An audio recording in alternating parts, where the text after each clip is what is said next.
नमस्कार किसान साथियों, आपका बहुत बहुत स्वागत है आपके अपने YouTube चैनल चंपारण की खेती में। मित्रों, आज मैं कोई नई बात शुरू करूं, नए टॉपिक पर चर्चा करना प्रारंभ करूं, इससे पहले आप सबसे हाथ जोड़कर नम्र निवेदन है कि आप मुझे क्षमा करें। क्षमा इस बात के लिए करें कि मैं काफ़ी अरसे से, विगत कई महीनों से आप तक कोई नया वीडियो, नया अपडेट, नई जानकारी नहीं ला पाया हूँ। मेरी अपनी कुछ पर्सनल मजबूरियाँ थीं, जिस वजह से मैं खेतों तक भी नहीं आ पाता था। परंतु अब आगे आपसे मैं वादा करता हूं कि आने वाले समय में आपको नई अपडेट्स, नई जानकारियां, मैं अपने खेतों में होने वाले सारे एक्सपेरिमेंट्स, अपनी सारी तकनीकें आपसे साझा करूंगा। किसान साथियों, फाइनल हम अपनी खेत में आ चुके हैं। यहाँ हमने 4 फीट बाई 1.5 फीट पे गन्ने लगाने का प्लान किया है। अच्छा, आप मिट्टी देख सकते होंगे कि बहुत अधिक भुरभुरा हो नहीं पाया। हालांकि गन्ना बिजाई के लिए उपयुक्त होता है कि गन्ने के खेत को अच्छी तरह से भुरभुरा कर दें, इस विधि में खास करके। लेकिन हमारे इस खेत की संरचना ऐसी है कि यह एक तो नदी के किनारे है और दूसरा चीज ये चिकनी मिट्टी है। इसकी वाटर होल्डिंग कैपेसिटी बहुत ही ज़्यादा है। इसे भुरभुरा करने के लिए अभी मुझे कम से कम 10 से 15 दिन इसे छोड़ना पड़ता, और इतना समय मेरे पास था नहीं। अभी इस खेत को तैयार करने से पूर्व इसमें राजेंद्र श्वेता धान की बिजाई करा था हमने।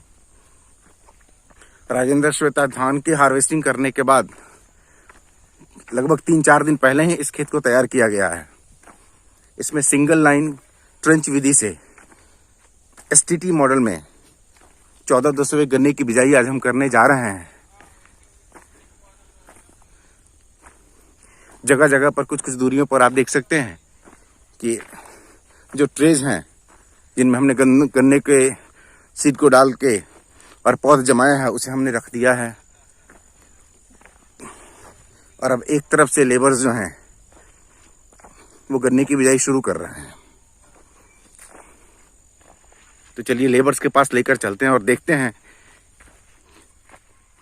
कि वो अपनी बिजाई कैसे। साथियों, फाइनली पौध प्रत्यारोपण विधि, एसटीटी विधि से गन्ने की बिजाई करने के लिए अपने खेतों में हम जो ट्रे है उसे बिछाना शुरू कर दिए हैं। डिस्टेंस जो हमने कवर किया है वो है 4 फीट, और पौध से पौध के बीच में जो हम दूरी रखने जा रहे हैं वो है 1.5 फीट की। 4 फीट बाई 1.5 फीट पे एक एक पौधे की बिजाई हम करेंगे।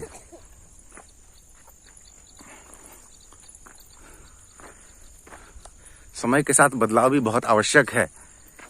पिछली कुछ वीडियो में आपने देखा होगा, पारंपरिक खेती की चर्चा किए थे हम, जिसमें पहले जो रेजिंग विधि से गन्ने की बुआई की जाती थी हमारे क्षेत्र में, अभी भी बहुतायत किसान रेजिंग विधि से ही करते हैं। बीच में रिंग पिट विधि से भी हमने बिजाई करी, लेकिन फाइनली रिंग पिट करने के बाद इस बार हम एसटीटी मॉडल, जिसे पौध प्रत्यारोपण विधि कहते हैं, उसके अनुसार अपने खेतों में गन्ने की बिजाई शुरू कर रहे हैं। इसके अपने फायदे हैं। यहाँ हम जो पौधों की बिजाई करते हैं सीधे पौध लगाएंगे, जिससे जो भी मोर्टालिटी रेट है वो हमारे खेतों में नहीं होगा। जो पौधे मरने वाले हैं वो पौधे हमारे बीज लगाने के क्रम में ही खत्म हो जाएंगे। ऐसे में जो स्वस्थ पौधा होगा वही हमारे खेत में लगेगा। तो यहाँ नुकसान के चांसेस बहुत ही कम हो जाते हैं।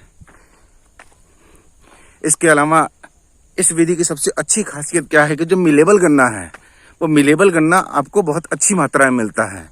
टीलर्स बहुत अच्छे आएंगे।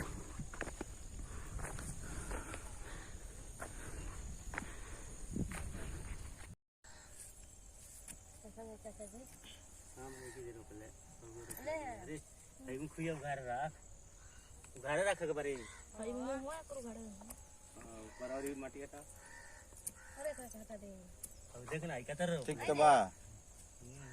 अच्छा अच्छी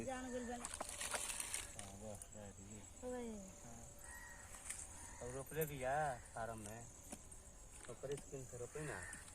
बढ़िया बा। हमने के तो क्या ले ले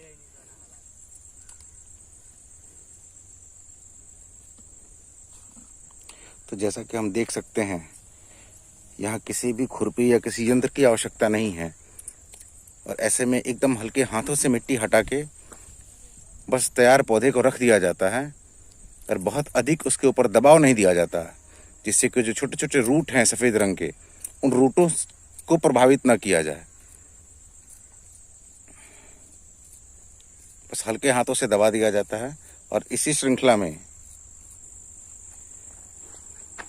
सारे मजदूर इसी विधि से, इसी पद्धति से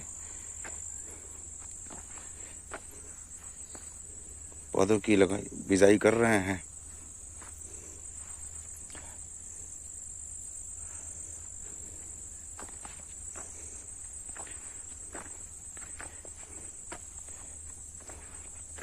किसान साथी, इस विधि में क्या है कि प्रबंधन बहुत आसान है। यहाँ पौधों के मरने की जो बातें हैं, जो आम विधि में होता है जर्मिनेशन प्रभावित होता है, तो यहाँ जर्मिनेशन वाली कोई बात नहीं है। जो जर्मिनेशन होना है, जो पौधों में बीज खराब होने हैं, वो ट्रे में ही खराब हो गए। यहाँ जो पौधे हैं वो सारे के सारे स्वस्थ पौधे हैं आपके खेतों में।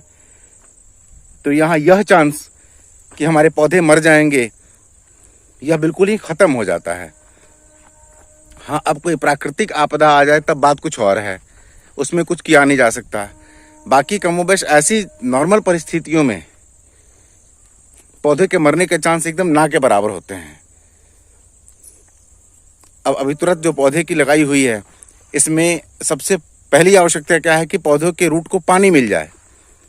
पानी देने की पद्धति ये है कि या तो आप किसी छोटे मग्गे से या किसी चीज़ से पानी दें, या फिर जो बैटरी चलित ये आपका स्प्रेयर होता है, उसका धार मोटा करके या आगे का नोजल खोल के और उनके जड़ के पास, जैसे हम पौधों को अपने गमलों में लगाते हैं और पहली बार जो पानी देते हैं, उसी विधि से इसमें भी पानी दे सकते हैं।